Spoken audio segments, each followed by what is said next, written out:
नमस्कार, मार्केट से पंचनामा में आप सभी का स्वागत है। और एक और दिन, हफ्ते का पहला कारोबारी सत्र, जबकि भारतीय बाजार ने रिकॉर्ड लेवल पर क्लोजिंग दी। शुरुआती कारोबार में gap up opening, records hit किए, फिर ऊपरी स्तर से प्रॉफिट टेकिंग और एक बार फिर लोअर लेवल से स्ट्रॉन्ग पुल बैक मार्केट्स में आता हुआ दिखाई पड़ा। और आज जो पुल बैक था वो सपोर्टिव था कुछ हद तक पीएसयूज की तरफ से। आप कोई भी पीएसयू उठा लीजिए, चाहे बीईएल हो, ओएनजीसी हो, एससीआई हो, सब में ही लोअर लेवल से एक अच्छी बाइंग आ रही है। दूसरी तरफ आईटी।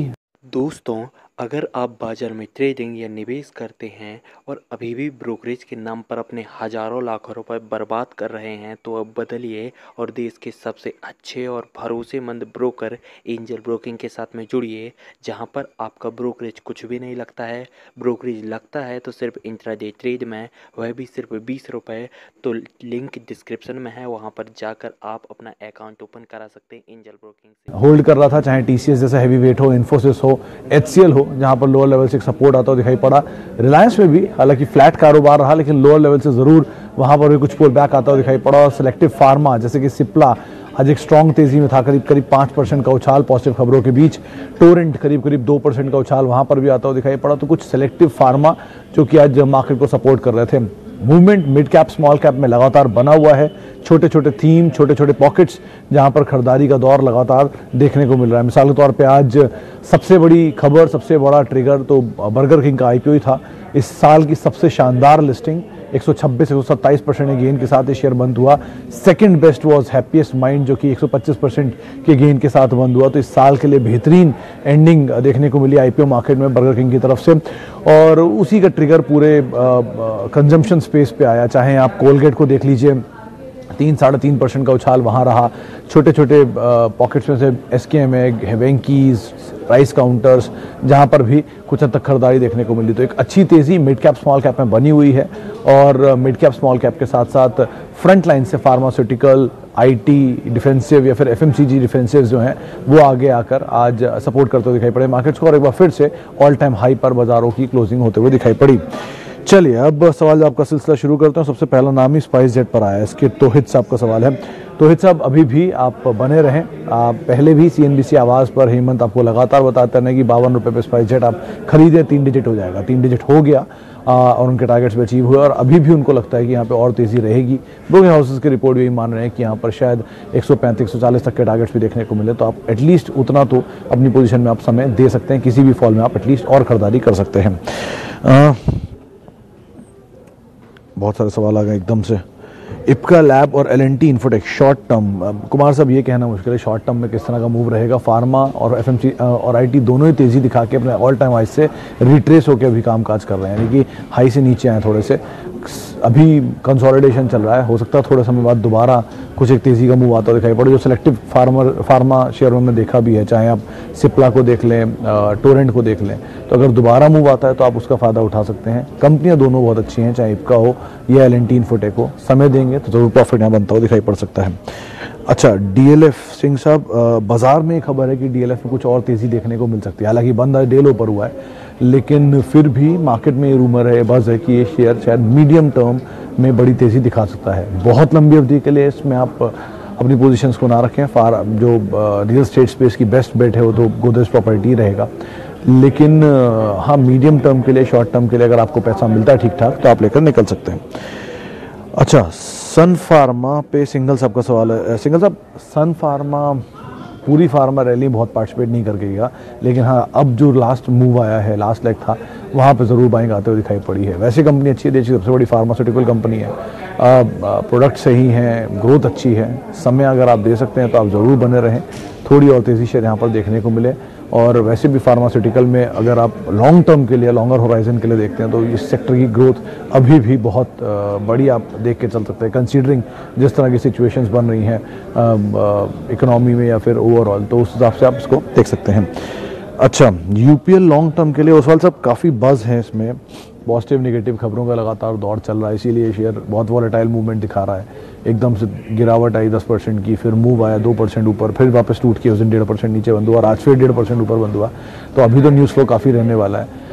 एग्रोकेमिकल स्पेस में आप टाटा केमिकल, आप पीआई इंडस्ट्री, बेयर, बासफ, इन्हें देख सकते हैं। यूपीएल कंपनी बुरी नहीं है, लेकिन अभी सिचुएशन बहुत हद तक क्लियर नहीं है। अगर इस तरह के एलिगेशन जो लग रहे हैं और ये एलिगेशन में कुछ भी सच है तो बहुत ट्रबल हो सकता है इस कंपनी के लिए, इसलिए अवॉइड ही करें जहाँ पर इतनी सिचुएशंस ख़राब हो रही हैं। पीआई इंडस्ट्री ऐसी कंपनी को आप देख सकते हैं, थोड़ी नीचे मिले तो ज़्यादा अच्छा विकल्प है। अच्छा, आइडिया को लेकर चौहान साहब एक ही ट्रिगर है कि अभी आज ही मैं एक आंकड़ा देख रहा था कि म्यूचुअल फंड तरफ से कुछ बाइंग होते हुए दिखाई पड़ी है। हालांकि लंबी अवधि के लिए जब तक इस कंपनी के नंबर सस्टेन नहीं करते हैं, पॉजिटिव साइड पर डेट नहीं रिड्यूस होता है और ग्रोथ नहीं आती, तब तक अवॉइड करें। हर महीने जो सब्सक्रिप्शन के आंकड़े आते हैं टेलीकॉम के, उसमें इनके नंबर्स घट ही रहे हैं, लगातार लोग निकल ही रहे हैं इनके पास से, तो इसलिए यूजुअली आप ऐसे अवॉइड करें। लेकिन कोई नंबर सब इम्प्रूव होता है, सिचुएशन इम्प्रूव होती है, तब आप इसे देख सकते हैं। शशांक कदम साहब को बर्गर किंग के 114 रुपये पे शेयर आ गए हैं। कदम साहब देखिए, आज 132-33 138 तक भी रादर गया था। कल के लिए ब्रोकर ग्रुप में तो ये बात हो रही है कि ये शायद BTST रह सकता है, तेज़ी आ सकती है। अब आपको आज अगर ये शेयर आपने खरीदे हैं तो जाहिर से आप शायद कल ना बेच पाएँ, क्योंकि 2 दिन में अकाउंट में आएंगे, उसके बाद इसमें कोई भी ट्रांजैक्शन होंगे। तो अगर आप होल्ड कर सकते हैं लंबी अवधि के लिए तो आप बने रहें। रीजनेबल प्रॉफिट लेकर निकलना चाहते हैं 150-160 के आसपास निकल जाए। कंपनी में कोई सच अभी ट्रबल नहीं है, बारिंग की वो लॉस मेकिंग है, लेकिन सिचुएशंस अगर इम्प्रूव हो रही हैं, स्टोर में पैसा डाल रहे हैं, और क्योंकि IPO में पैसा कंपनी के अंदर आ रहा है, तो ये मान के चल सकते हैं कंपनी ग्रो और एक्सपैंड करेगी। 250-300 स्टोर से 700 स्टोर का टारगेट है, तो बहुत बड़ी बात है ये। इंडिया में हर जगह इनका स्टोर है और बर्गर खुद भी इनके अच्छे हैं, तो इसलिए कोई ऐसा इशू नहीं है, आप यहाँ पर बने रह सकते हैं। अच्छा, स्वप्निल ओसवाल साहब का सवाल है भारती एयरटेल को लेकर, करीब 2 साल का इनका व्यू है। ओसवाल साहब, आपकी खरीदारी किस भाव पर, उस पर डिपेंड करता है। वैसे तो ब्रोकरेज टारगेट करीब 750 रुपये के आसपास के, जो कि इनके नंबर्स के बाद आए थे। देश की दूसरी सबसे बड़ी टेलीकॉम कंपनी के तौर पे गिना जाता है इसे, सब्सक्राइबर बेस के लिहाज से तीसरी, माफ़ कीजिएगा, और अदरवाइज़ एक प्रीमियम के लिहाज से आप अगर देखेंगे तो सबसे पुरानी और एक अच्छी कंपनी के तौर पे गिनते भी हैं इसे। तो कंपनी में ऐसा प्रॉब्लम नहीं है, डेट थोड़ा सा इशू है, लेकिन अदरवाइज़ कंपनी ठीक है, आप समय दे सकते हैं। नीचे मिले तो ज़्यादा बेहतर विकल्प होगा आपके लिए खरीदारी के लिए। ABB पावर प्रोडक्ट 1280, ये शायद डीमर्ज्ड आर्म है जो ABB के कारोबार से निकली है। वैसे तो लो फ्लोट का इसको एक बड़ा एज मिल रहा है, तो मल्टीनेशनल है, इस बिज़नेस में नई है और कैपिटल गुड स्पेस में वैसे भी एक बस बना हुआ है। लेकिन मतलब बहुत इस कंपनी की ऑर्डर बुक और सिचुएशंस के बारे में नहीं है, जिक्र भी थोड़ा कम ही होता है। अभी के लिए एटलीस्ट इसी क्रेडिबिलिटी और नंबर्स को देख के आप बने रह सकते हैं। एक बार उसका रिव्यू दोबारा करना पड़ेगा, सिचुएशन किस तरह की है, ऑर्डर बुक को लेकर, मार्जिन्स को लेकर, डेट तो ऐसे इन पर नहीं है इनफैक्ट, लेकिन ग्रोथ को लेकर क्या आप आउटलुक देते हैं, ये 2-3 चीज़ें को आप ध्यान रखें, उसके अकॉर्डिंग फैसला ले सकते हैं। अच्छा, इसके अलावा सन फार्मा में बात कर चुके हैं। ITC पे अरुण चोपड़ा साहब, ITC पे रिसेंटली एक रिपोर्ट आई थी जो बुल साइड पर 300 प्लस के टारगेट दे रही थी और बियर साइड पे 170 के, बेस केस में 265 के टारगेट्स थे, अभी 217-18 चल रहा है। कंसिस्टेंट है, स्लो है, चलेगा, लेकिन टाइम बहुत लेगा। अगर आप पे है इतना टाइम और पेशेंस तो आप बने रहें। कंपनी में सच बुराई नहीं है, लेकिन थोड़ा समय ज़्यादा लेगा, उसके हिसाब से अपनी रणनीति को बना सकते हैं। इसके अलावा बहुत सारे सवाल आ रहे हैं। बर्गर किंग इस टाइम बाय नहीं करेंगे, PV साहब थोड़ा नीचे मिल जाए तो ज़्यादा अच्छा ऑप्शन है बर्गर किंग। अच्छा, सैनी साहब का सवाल है फाइज़र। कपिल जी, फाइज़र कोई ट्रेड वाला स्टॉक नहीं है जिसको आप 1 महीने, 2 महीने, 6 महीने, 1 साल के लिए रखें। ये इन्वेस्टमेंट ग्रेड स्टॉक है, इसको आप लंबी अवधि के लिए रखें, अच्छा पैसा बना के देगा। थोड़ा स्लो मूवर है और धीरे धीरे चलेगा। अभी आजकल तो उसमें जिक्र में ज़्यादा आता है क्योंकि इनकी दवा को मंजूरी मिल गई है, इसलिए ज़्यादा मूव एकदम से आया हुआ है। लेकिन जब ये पिछले क्वार्टर के नंबर आए थे, इस क्वार्टर के नहीं, इससे पहले वाले क्वार्टर के, तो 3600 तक भी गया था एक फॉल में। तो अगर उस टाइम किसी ने एक्यूमुलेट किया तो उसके बाद चला और फिर एक स्पेशल डिविडेंड और उसके बाद आज जो भाव है वो आपके सामने है। तो इस तरह की ऐसी चीज़ें इसके साथ होती हैं। तो किसी फॉल में अगर आपको नीचे मिल जाए तो एक अच्छा विकल्प है, वहाँ पर आप फैसले ले सकते हैं। भारती इंफ्राटेल 280 कॉल 4.5 रुपये पे। देखिए राजकुमार साहब, आज का दिन, आज है 14 तारीख, 15, 16, 17, 18, वैसे भी सीरीज़ छोटी है तो आपकी कॉल का जो प्रीमियम है बहुत दिन बचेगा नहीं। तो अगर आप गेन है आपको इस कॉल की, मुझे एग्जैक्ट भाव तो नहीं पता, लेकिन अगर आपको इस कॉल में प्रीमियम है तो आप उस प्रीमियम को लेकर निकल जाएं।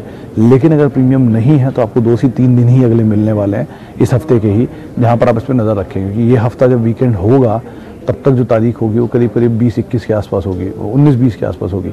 और अगर 25 को छुट्टी है तो आपके पास बहुत टाइम है भी नहीं, इसके प्रीमियम वाइप आउट होने लग जाएंगे। उससे पहले अपनी रणनीति बना के आप इसमें से निकल सकते हैं।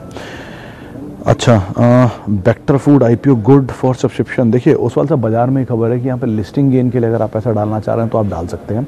लॉन्ग टर्म स्टोरी के हिसाब से आप अगर आप कंपनी देखना चाह रहे हो तो एक कंपनी है हिंदुस्तान फूड्स, उसके बारे में पढ़िएगा। वो भी ऐसी आउटसोर्सिंग के बिजनेस में है जो कि बाकी सभी बड़ी एफएमसीजी कंपनीज के लिए आउटसोर्सिंग का काम करती है। तो सेम से मॉडल पे कंपनी भी काम कर रही है। वैसे कंपनी ठीक है, लेकिन बहुत लंबी अवधि के लिहाज से आपके सामने अच्छे अच्छे विकल्प हैं, आप उनको तलाश सकते हैं। हाँ, नियर टर्म में लिस्टिंग गेन के लिए ज़रूर ब्रोकर यहाँ पर सब्सक्राइब की राय दे रहे हैं। सुपर हाउस लेदर स्पेस की कंपनी कोलकाता बेस्ड और मेजरली ये बड़े ऑर्डर्स में टैकल करती है, जैसे कि फायर फाइटर्स के जो शूज़ होते हैं उनके लिए और बेल्ट्स, और उसके लिए कंपनी ने कुछ हद तक रीपोजिशनिंग की थी, अच्छी वैल्यू पर भी थी। लेकिन ये मूव वाला शेयर है कि अगर कहीं आपको अच्छा मूव मिल जाता है, एक बस बनता है, तो आप निकल जाएं। लॉन्ग टर्म स्टोरी के हिसाब से सेक्टर का लीडर बाटा, इसको आप फॉलो करिएगा। लेकिन हाँ, छोटी अवधि के लिए 20, 25, 50% गेन आ जाए या 30, 40% गेन आ जाए तो आप निकल सकते हैं। वैसे कंपनी इतनी बुरी नहीं है। अच्छा, आखिरी में एक सवाल और लेते हैं। भारत गेयर, कंवल साहब, ये कंपनी बहुत सही है वैसे तो, लेकिन प्रॉब्लम ये है कि ये भी अगेन एंसिलरी के मूव के साथ ही चलती है। आपने क्वांटिटी में बड़ी शेयर क्वांटिटी ली हुई है 1000 शेयरों की। वैल्यू वाइज ठीक ठाक कंपनी है, मोमेंटम मिल जाता है, आपको 15, 20, 25, 50% गेन आता है तो आप लेके निकल जाएं। लेकिन ऐसा नहीं है कि ये वो कंपनी है जिनको आप अपने लॉन्ग टर्म पोर्टफोलियो का हिस्सा बनाए। तो मीडियम टर्म के हिसाब से आप इसे देखिए और उसी में ही अपनी रणनीति आप बना सकते हैं। चलिए, आखिरी में एक सवाल और लेते हैं। बहुत सारे सवाल हैं, कौन से अदानी ग्रीन के बारे में। तिवारी साहब, देखिए अदानी ग्रीन बहुत ज़्यादा चला हुआ शेयर है, कुछ भी स्टोरी इसके पीछे आने वाली है, कितनी बड़ी स्टोरी आने वाली है, लेकिन इस भाव पे हर चीज़ डिस्काउंटेड ही दिखाई पड़ रही है। वियर्ड मूव है, कोई भी तेज़ी मिलती है, प्रॉफिट में है, आप निकल जाएं, नहीं तो एटलीस्ट हाफ निकल जाएं, क्वार्टर रखें, कुछ भी करके अपनी पोजीशन से कुछ प्रॉफिट लेकर निकल जाएं। बने रहना और तेज़ी की उम्मीद में रिस्की हो सकता है, तो चल भी सकता है शेयर, लेकिन एटलीस्ट कुछ प्रॉफिट आप लेकर निकल जाएं। नहीं है प्रॉफिट तो तेज़ी आए तो आप निकल जाएं, लेकिन इतनी बड़ी तेज़ी में बहुत सारी चीज़ें अब डिस्काउंट हो चुकी हैं, तो उसके हिसाब से ही अपने फैसले आप लीजिएगा। इसी नोट के साथ फिलहाल अब मार्केट पंचनामा में इतना ही, लेकिन बहुत बहुत शुक्रिया उन सभी लोगों का जिनसे हमने बातचीत की। बहुत बहुत माफ़ी उन लोगों से जिनसे हम बातचीत नहीं कर पाए, जिनके सवालों को हम शामिल नहीं कर पाए। आप मेरे साथ जुड़ सकते हैं @सुमित रिसर्च, मेरा ट्विटर हैंडल है। नमस्कार।